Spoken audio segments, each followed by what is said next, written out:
مولانا رومی فرماتے ہیں، مسجد رقص کرنے کی جگہ نہیں، مگر میں نے وہاں جہالت کو ناچتے دیکھا ہے۔ ہدایت کا جام ان کا حصہ ہے جو خودی کو فنا کر چکے ہوں۔ زندگی کے لمحات کو غنیمت جانو، بہت جلد یہ تم سے چھن جائیں گے۔ نماز اس طرح پڑھو گویا تم اللہ تعالیٰ کے حضور دستے بستہ کھڑے ہو۔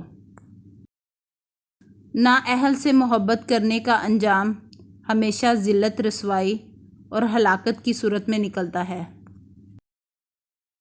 اپنی آواز کے بجائے اپنے دلائل کو بلند کیجیے۔ پھول بادل کے گرجنے سے نہیں، برسنے سے اگتے ہیں۔ جب تک انسان پر خواہش نفسانی کا غلبہ ہے، اس پر علوم ربانی کا دروازہ نہیں کھلے گا۔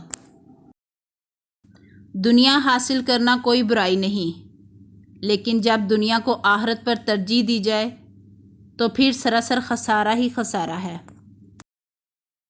جو اللہ تعالیٰ کے احکامات کی پیروی کرتے ہیں، اللہ تعالیٰ دنیا اور آخرت میں ان کے مقام و مرتبہ بلند فرما دیتا ہے۔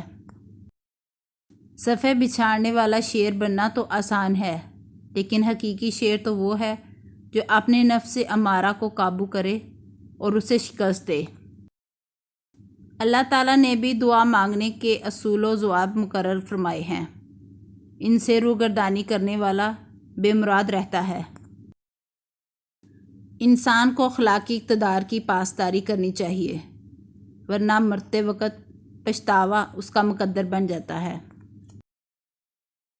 نابالغ بچے کے جمع کا کوئی نتیجہ نہیں ہے، اسی طرح اہل دنیا حقیقت تک نہیں پہنچ سکتے ہیں۔ اپنی ذات کی نفی کے بغیر منزل پانا ممکن نہیں۔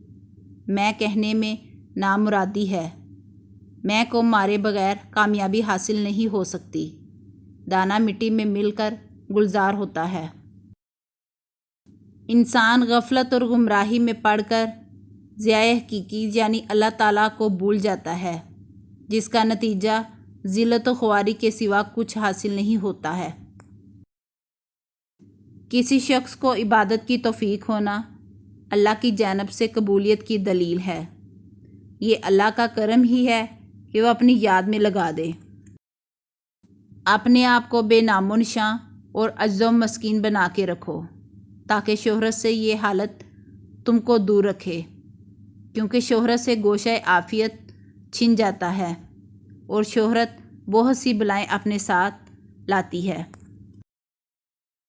انسان لاکھ تدبیر کرے، تقدیر اسے وہیں لے جاتی ہے جہاں اس کا نصیب ہو، اور وہ خود تقدیر کے عزائم پورے کرنے کے لیے اسباب فراہم کرتا ہے۔ جو راہ حق سے بھٹکے ہوئے ہیں، ان سے ہمیں عبرت حاصل کر کے اپنی اصلاح کرنی چاہیے، نہ کہ ان کے ساتھ مل کر اپنی تباہی کا سبب بننا چاہیے۔ بچہ بھی جانتا ہے کہ جب تک نہ روئے گا دایا دوڑ کر نہ آئے گی، لیکن عاقل بالغ انسان یہ نہیں سمجھ رہا ہے کہ رحمت خداوندی کے بغیر آزاری کے متوجہ نہیں ہوتی ہے۔ ایمان کی حقیقت عجب نعمت اور غذا ہے۔ اگر وہ کسی کو حاصل ہو جائے تو پھر جسمانی غذا کی زیادہ ضرورت نہیں رہتی ہے۔ جو صرف ربانی مومن ہے، وہ اس حقیقت کو نہیں سمجھ سکتے۔